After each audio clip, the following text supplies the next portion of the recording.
Hey guys what's up. तो आज हम लोग बात करेंगे कोलेडोकल सिस्ट के बारे में। तो सबसे पहली बात, कोलेडोकल सिस्ट से क्या समझ में आता है कि ये सीवीडी में कोई सिस्ट बन जाए, ठीक है ना, कॉमन बाइल डक्ट में कोई सिस्ट बन जाए।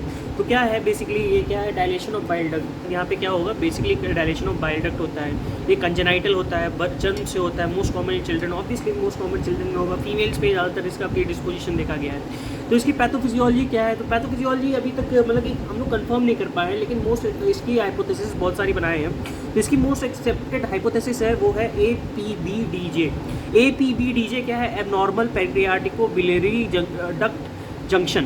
तो यहाँ पे क्या होता है, एबनॉर्मल पैनक्रियाटिको बिलियरी, मतलब पैनक्रियाज और बिलियरी का कोई डक्ट होगा, junction has long common channel, ठीक है ना। बेसिकली क्या होता है, जो एबनॉर्मल पैनक्रियाटिको बिलियरी जो चैनल है वो बहुत ही लंबा होता है, ठीक है ना। उसके कारण से क्या होगा, रिफ्लक्स ऑफ पैनक्रियाटाइटिक एंजाइम होगा, पैनक्रियाटाइटिक एंजाइम का रिफ्लक्स होगा, digestion of bile duct wall dilation.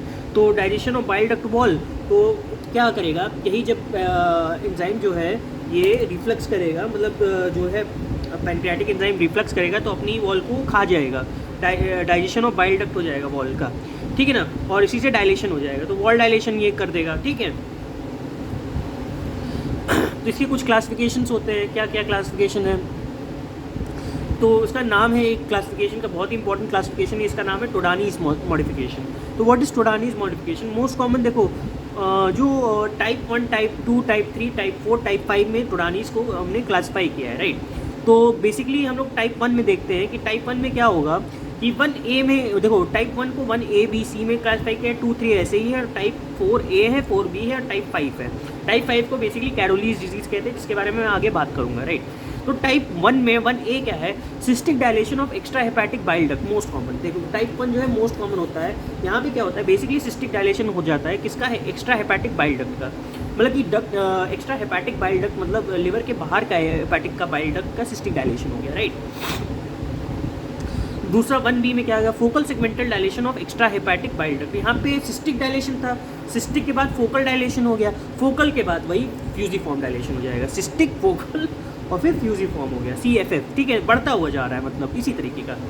तो टाइप 1 जो होता है मोस्ट कॉमन इन कोलेडोकल सिस्ट में होता है, हियाटिस हर्निया, गैस्ट्रिक कार्सिनोमा, टाइप 1 ही कॉमन होता है हमारा टोडानीज मॉडिफिकेशन का, ठीक है ना। टाइप 2 में क्या होगा, diverticular dilation of extra hepatic bile duct, extra hepatic bile duct का डाइवर्टिकुलर डायलेशन होगा। टाइप 3 में क्या होगा, dilation of the intraduodenal part of a bile duct, choledochocele हो जाएगा। तो इंट्राड्यूनल पार्ट का जो है अभी डायलेशन हो जाएगा बाइल डक्ट के, ठीक है। टाइप 4 में आते हैं, टाइप 4 में 4A हो जाता है, 4B हो जाता है, ठीक है। तो 4A में क्या होगा, dilation of both intra and extra hepatic bile duct, तो दोनों intra hepatic as well as extra hepatic bile duct का डायलेशन हो जाएगा। 4B में क्या है, multiple cyst involving only the extra hepatic bile duct. Multiple cyst होगा, वो किसको केवल इन्वॉल्व करेगा, एक्स्ट्रा हेपेटिक बाइल डक्ट को। Multiple cyst involving the extra hepatic multiple cyst involving only the extra hepatic bile duct. Multiple cyst किसको involve कर रहा है, only the extra hepatic bile duct को ये इन्वॉल्व कर रहा है, ठीक है ना। Multiple cyst involving only the extra hepatic bile duct, only the extra hepatic bile duct को मल्टीपल सिस्ट जो है ये इन्वॉल्व कर रहा है, राइट।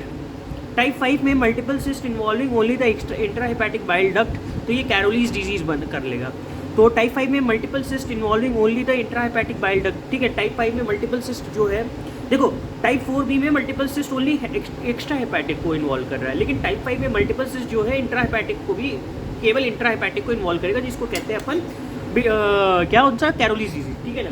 तो फिर से एक बार टर्नी क्लासिफिकेशन हम लोग बिना देखे बोलने की कोशिश करेंगे। तो 1A में क्या होता है बेसिकली, 1A में सिस्टिक डायलेशन होगा एक्स्ट्रा हेपेटिक बाइल डक्ट का, फिर कौन सा डायलेशन होगा, फोकल डायलेशन होगा, फिर फ्यूजिफॉर्म डायलेशन होगा, 1A, 1B, 1C। टाइप 2 में क्या होगा basically, diverticular dilation of the extra hepatic bile duct. और टाइप 3 में क्या होगा कि dilation of the intraduodenal bile duct, जो कोलेडोकोसील कहते हैं उसमें। टाइप 4 में, टाइप 4A में आते हैं, वहाँ पे dilation of both intra hepatic and extra hepatic होगा। और 4B में multiple cyst involving the extra, तो तुम्हारा एक्स्ट्रा हेपेटिक बाइल डक्ट, ठीक है ना। और टाइप 5 में multiple cyst involving the intra hepatic bile duct, जिसको क्या कहते हैं अपन, क्या कहते हैं, कैरोलीज डिजीज, राइट। तो डाइवर्टिकुलर डायलेशन टाइप 2 में आएगा, और डायलेशन किसका होगा, इंट्राड्यूनल पार्ट का बाइल डक्ट पे कोलेडोकोसील में, टाइप 3 में। ठीक है। तो ट्रीटमेंट क्या होता है 4A अभी ट्रीटमेंट की हम लोग बात कर ले। देखो मोस्ट कॉमन टाइप ऑफ कोलेडोकल जो सिस्ट होता है वो होता है तुम्हारा टाइप 1, फिर टाइप 4, फिर टाइप 3, ठीक है ना। टाइप 3 इसके बाद सबसे कॉमन होता है। डायबिटिकुलर डायलेशन उतना देखते नहीं हो, ठीक है ना। तो ट्रीटमेंट की बात करें तो 4A और 5 का तो लिवर ट्रांसप्लांटेशन ही करना पड़ेगा, अगर क्योंकि वो इंट्रा हेपेटिक और एक्स्ट्रा हेपेटिक बाइल डक्ट को इन्वॉल्व कर लिया, और टाइप 5 में तो इंट्रा हेपेटिक, अगर इंट्रा हेपेटिक इन्वॉल्व तो लिवर ट्रांसप्लांटेशन चॉइस है। अगर टाइप 1, 2, 4B का टाइप है, ठीक है ना, टाइप 1, 2, 4B का, तो रोड्स एनवाई हेपेटोजिस्नोस्टमी कर सकते हो, रोड्स एनवाई हेपेटोजिस्नोस्टमी कर सकते हो, राइट।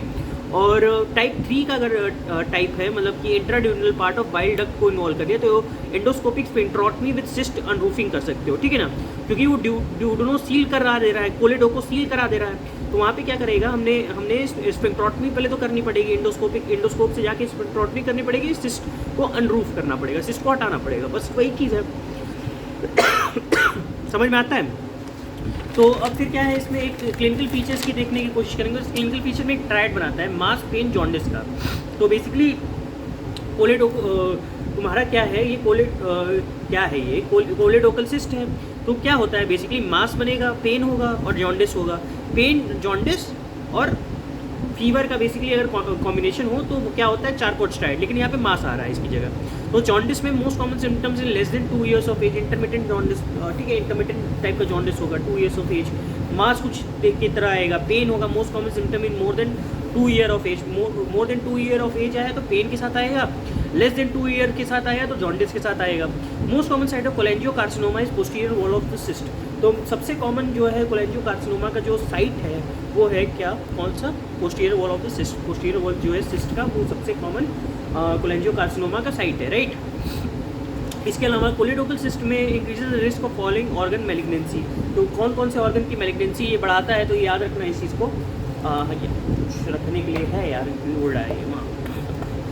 तो choledochal cyst increases the risk of following organ malignancy. कौन कौन से ऑर्गन की मैलिग्नेंसी ये बढ़ाता है, ये होता है लिवर, ठीक है, पहला liver, gallbladder, right, bile duct जो कि कोलेंजियोकार्सिनोमा है ऑब्वियसली, और पैनक्रियास, ड्यूडेनम, जितने भी उसके आसपास के स्ट्रक्चर हैं उसकी ये मैलिग्नेंसीज करा सकता है, ठीक है। इन्वेस्टिगेशंस क्या क्या है, MRCP कर सकते हो, मैग्नेटिक रेजोनेंस कोलेंजियो पेंक्रियाटिकोग्राफी डायग्नोस्टिक है, ERCP जो है ये डायग्नोस्टिक एंड थेरेप्यूटिक, नहीं डायग्नोस्टिक ही है ये भी इन्वेस्टिगेशंस पे, और PTC में परक्यूटेनियस ट्रांसहेपेटिक कोलेंजियोग्राफी कर सकते हो, PTC, ठीक है ना, परक्यूटेनियस ट्रांसहेपेटिक कोलेंजियोग्राफी तुमने करनी है इसमें, ठीक है। तो ये बात रही तुम्हारी कोलेडोकल सिस्ट के बारे में। उम्मीद है तुम्हें समझ में आया होगा। मिलते हैं तुमसे नेक्स्ट वीडियो में, तब तक के लिए बाय।